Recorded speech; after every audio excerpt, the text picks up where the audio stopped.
Prague 5G Security Conference sought to establish a foundation of trust between the telecom chiefs of 32 countries, including nations from North America, Asia, Europe, as well as Australia and Israel. Nearly a year and a half after U.S. officials raised serious concerns regarding security of 5G hardware, government officials and telecommunication experts from across the globe gathered in the Czech Republic to develop common plans for 5G network security. However, China and Russia, notably, were not invited. Why is a 5G conference being held now? What is the purpose behind this gathering? And what will be the long-term consequences in each industry in the future? To discuss these issues and more, I'm happy to be joined by Teng Jianjun, Director of the Department for American Studies at the China Institute of International Studies, and Paul Gillis, Professor of Practice at Peking University. That's our topic. This is a dialogue. I'm Yang Rui.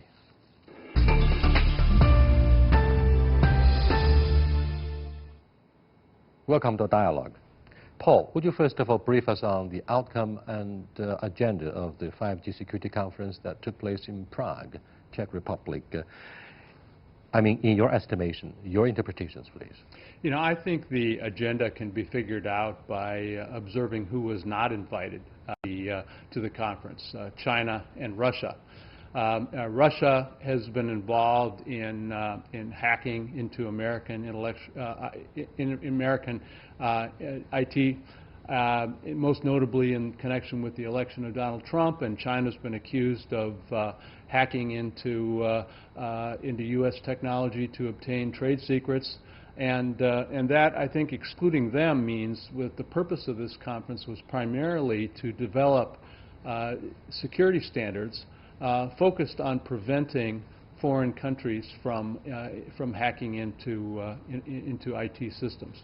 National security remains a constant concern for all governments, regardless of the U.S., the European countries, or Chinese. However, many Chinese observers pointed out that this exclusion of China in particular is politically motivated. It's a conspiracy theory. It's been an attempt to discredit the image and reputation of Huawei. Of course, you're right. I think this is a very important moment for all the countries to show their concern of the cyberspace security, especially 5G.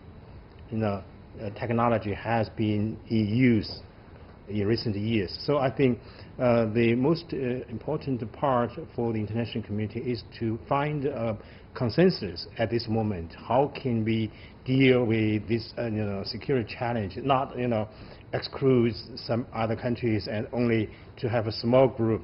This time 32 countries participated in this conference. Of course, some Chinese companies, to my knowledge, also attended this conference as an observer, not as a participant.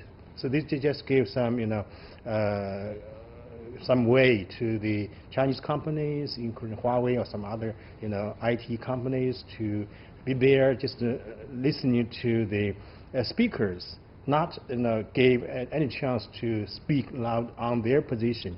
So I think this is actually a little bit pity for the international community. Just had so small group of countries to try to find a solution of the cyberspace security. This is actually a very interesting phenomenon today. Why China, why Russia, the two giants in this regard, not invited in such a big important conference? Because such a security is a common security, not only for the 32 countries. So I think sometimes security only has been taken as excuse to say something, to fight against others in the development or in the evolution or in the cooperation with other countries. Here are two major concerns on my question list, Paul and Jianjun. One is within the broad context of globalization, given the importance of a Chinese supplier in the global supply chain in particular, as well as a lack of a consensus, even within the Five Eyes Alliance, to see nothing of the 32 participants in the Prague Security Conference on 5G technologies. It's very difficult to reach an agreement, a legally binding agreement. And in fact, some of the participants made it very clear they want to keep a balance between business profits and national security. Taking the UK as an example, I'm not talking about why the former Secretary of Defense was sacked by Prime Minister Theresa May. I'm talking about even 10 years ago when Peter Mandelson, a former European Trade Commissioner, said in my interview that took place this morning that he was urged 10 years ago to look after the security concerns of Huawei in building the fifth generation of the wireless telecommunication infrastructure. He said the UK government had done what it could over the past 10 years to make sure that the security concerns would not live up to the level of the US alert. And yet this time around, the UK is urged on and on by Secretary Pompeo and American friends. Look, it remains an increasingly serious concern. So what do you think of these discrepancies? Well, I think security is an important issue. However, life's about risk. And if we could get rid of all of the risk of the security of these systems by just simply not having the systems. We could give up the internet. But that would make quality of life quite poor. So the question becomes, how much risk are you willing to achieve? And as the UK has said, they want to balance the risk of security on these systems with the economic side. And the Chinese equipment is cheaper and performs better. It used to be the Chinese model was to provide 80% of the quality for 60% of the price. What Huawei seems to be doing now is providing 100% of the quality at 80% of the price. And that's a pretty compelling business model. Legitimacy of security concerns for a country, as I said earlier, is true, human. Yeah. Understandable to a large degree. But what about the issue of hysteria? Like, for example, military boots made in China could also be used as espionage wear. I mean, a small nail of the subsystem in New York, for example, could also be used by Chinese intelligence organization to spy on the Americans. I mean, this is, come on, give me a break. Do you think this is a kind of way too much? You're right. I think, at this moment, I think the United States has, taken such a position just to try to stop all the development, the erosion of the technologies in IT. So for example, Huawei actually is a very good company in this area, and also gave a very important support to the international community to have very good telecommunication and also some other communication between different countries, between different groups. So I think I don't think the United States can succeed in this regard, because no country can stop such a development, and other countries, of course, in such a requirement to take all these newly updated technology for their social life and for their way of industrial production. So this is a complete new pattern for our social life, for our production. How can you stop it? It's impossible to my understanding. And what do you think of, say, look, many Western media reports say, your National People's Congress, the lawmaking body, approved and enacted a law that requires all the business entities to cooperate with the intelligence organization, and Huawei is no exception. But then, let me ask you this question. What if FBI knock at your door and say, look, here is the case, we need your support. We need your support as part of the investigation. If you say no, would that be viewed as a defiance of the court, an objection to the court? Well, that's a really good point. And in fact, we saw something very similar to that with Apple a few years ago. And the FBI asked Apple to help it hack into an iPhone that they had seized from a terrorist. And Apple resisted doing that. They went to court, and it was finally settled when the FBI figured out another way to hack into the phone and didn't need Apple's support. But I think, I think the argument that the West makes is that the institutions in the West are more independent than the institutions in China are, and that a U.S. court, U.S. companies are less likely to agree just to turn things over to the FBI. They're going to want a court order to do so, and the courts will operate more independently than they expect Chinese institutions will. There's no question about the independence of American judiciary and the independence of American corporate entities. However, Jianqi, what do you think of three events that impressed me so much?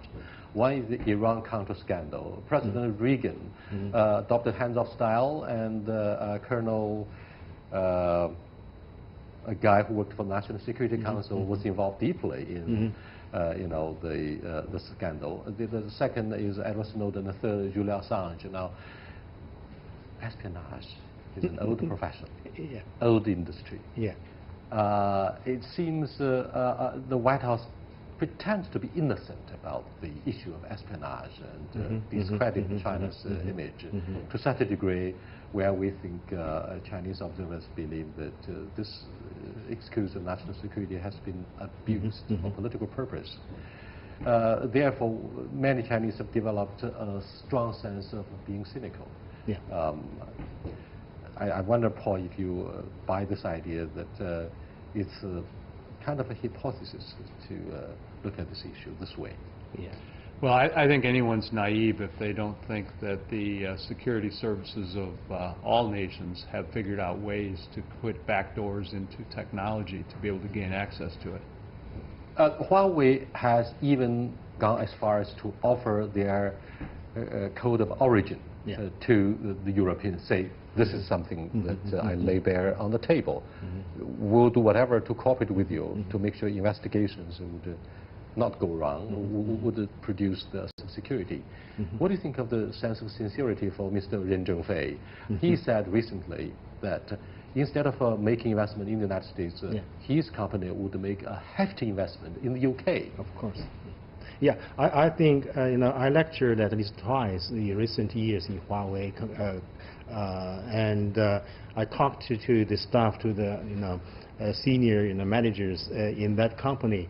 And to be frank, I think Ren Zhengfei, the big boss of Huawei, actually has been very serious in this regard. That is to say, he denied any cooperation in terms of the espionage with an official in China. This is the reality. This is the fact that Huawei, to my understanding, so far does not have any significant cooperation with the espionage circle. So this is very important for Huawei. Why today Huawei can become such a very influential company in the world, because the way of management, the production, they just take as a company for the production of the stuffs, software and hardware for the people to benefit. And in terms of the espionage, of course, no country can deny such activity, especially you mentioned the three cases, Snowden, Assange, gave such detailed, leakage on the espionage of the United States. And the issue is not espionage, not a security. This is a competition of standard, of the model. How can the next generation, for them, telecommunication in the world, which means a lot of money for the company, for the country. And I even heard President Donald Trump said, this is new Darwin, something like the art space. So the United States should take it seriously, especially for the benefit, for the security of the United States. It's not only an issue of espionage. Now, Paul, recently the remarks by a spokesperson of the State Department, Madam Kiron Skinner, caused an uproar in the media discussion about why China is singled out as the first great power competitor that is not Caucasian, not white. So because we look at the issue of competition. Now, even the issue of racial discrimination started to grip headlines these days. How serious is the competition, Paul? Well, I think the competition between the United States and China is significant. I mean, Very China, significant. Yeah, because China used to be like most other developed countries, and developing countries are developing countries because they do not have technology. That's what really separates developed countries from undeveloped countries. And China now has technology, and in the 5G area they have leading technology. Huawei has a 29% market share, whereas their two leading competitors, both Scandinavian companies, Nokia and Ericsson, have basically share a market share a little bit less than that. So, you know, I think the competition between China and the U.S. is significant, and 5G is probably the first major technology where we are facing a China that can actually compete at the highest level. Are we sort of exaggerating the importance of 5G technologies?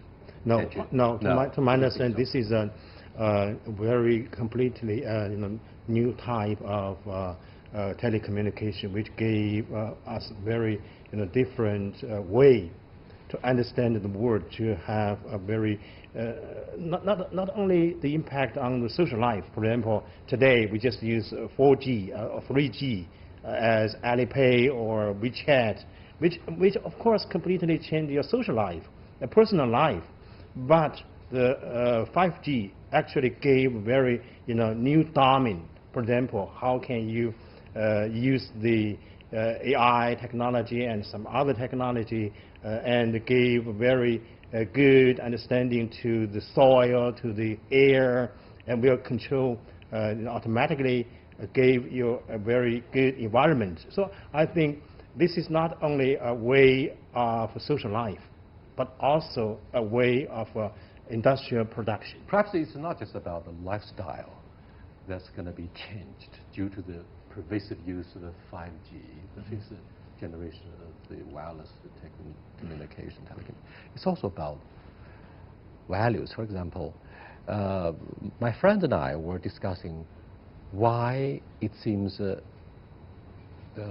online payment, or the idea of big data in Western countries failed to develop as fast as in China. Westerners care so much about the issue of privacy. They don't want their private data to be used for business purpose or for national security, as you say, independence of some of the big players like Twitter, Facebook, and Google in maintaining their own rights to protect the privacy of the clients and users, customers. Whilst in China, we have a different culture. We not only have to comply with the central government, but individuals fail to grow up in a culture that protects our privacy very, very, very carefully. It is this issue that makes a sea difference between the West and China, and 5G is no exception. This is my personal hunch. How do you respond to? Well, what I understand, today each of us have 4 or 5 devices maybe that are connected to the internet, your mobile phone, your laptop computer, a couple of other things. What I think is going to happen under 5G, because it will become universally available everywhere, is that you're going to have hundreds of devices that are connected. Everything, your refrigerator will be connected. Everything. Bicycles will be connected. Eyeglasses. Every product will earrings, have a connection in it so that it can report back when it's got a maintenance problem, and it'll be providing all kinds of data about how it's being used to help market that product, and also to determine when it needs to be fixed and what else you might be interested in buying. That increases our dependence and it increases the risk significantly. If someone were to hack in, they could turn off your refrigerator, spoil your food, give you food poisoning. I mean, that's a national security risk. And that's where some of the concerns, legitimate concerns about what is happening are taking place. These concerns are pretty human, and it involves the sophistication of artificial intelligence, algorithm, and so on and so forth. Let's look at the other issue, Jianjun. Do you think partners and allies of the United States would have to take side on the issue of 5G. The UK has made a slight difference. They say, well, we can let Huawei be involved in the not so sensitive, not the core part of the 5G infrastructure building. Will that give an example for others to follow suit, like the way UK joined the AIIB? Actually, the allies of the United States today are facing a very, tangible situation. On one side, they would like to take the advantage of the fast development of high tech, for example, the telecommunication 5G. But on the other side, actually, this time, the United States, I think, has already, made their mind to try their best. Today, the Secretary of State Pompeo, now in Germany, and he said publicly, you cannot use the equipment or the technology from the United States, from China. Sounds a bit patronizing. Of course, this is a very publicly announced by the U.S. government. They would like to force all its allies to stop the usage of the technology from China, and otherwise the United States threatens to stop all the intelligence or intelligence sharing with the United States, just because the use of the Chinese technology, Chinese 5G technology in that country. So this is a really embarrassing situation for the airlines of the United States. But I don't think the United States can make it in this regard, because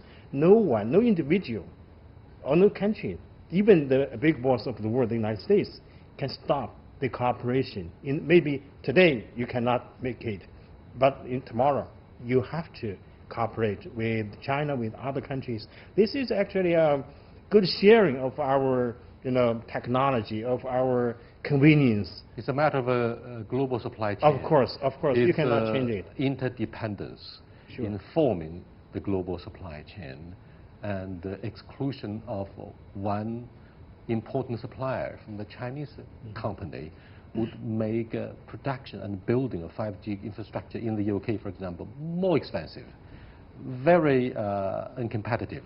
And therefore, the UK politicians decided to partly use Huawei, but privately. I mean, this is a public platform, but personal opinion, Paul, do you think this kind of a limited participation by Huawei in the UK telecommunications infrastructure will be a serious issue?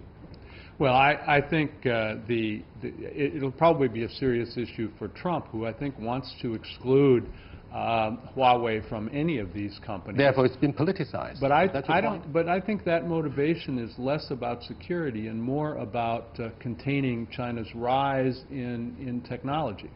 And that is of greater concern. I think the Europeans have been pretty badly beaten up by Trump too, and he's lost the soft power that used to be in place to negotiate with them. So I think it's going to be harder for the U.S. to try to exclude China at this point, because it's damaged its relationship already with many of its allies. Jian Jun, the latest remarks by Madam Curran Skinner, the spokesdepartment, on racial differences concerning big power competitions, might just be the tip of a huge iceberg in the efforts by the U.S. to contain China. For example, a spillover from trade war to tech war, and then eventually into geopolitical rivalries in the South China Sea, for example. What do you think of this prospect? This is a comprehensive Iron Curtain descending on East Asia. Yeah, all right. I think this is established mentality by the United States already, since 2017, after the issue of the National Security Report by Trump's administration, that China, Russia, had become the major competitor. Why? According to their logic, that today, maybe DPRK or Iran should be a challenge for the United States, but in the future, maybe in 20 or 30 years, China or Russia would take the place of the United States as a big boss of the world. So this is a competition among major powers. This is actually an era of major powers competition. So we have to face such a challenge, including trade war, the war in technology, and also in ideology. This is a new, completely new, era for any country, especially for the major powers. Competitions are fine, Paul, don't you think? This is an important part of the market economy, on condition that it's in a rule-based world, you follow the rules, you follow regulations. However, the issue of unilateralism has indeed raised eyebrows and more concerns for Chinese and the Europeans.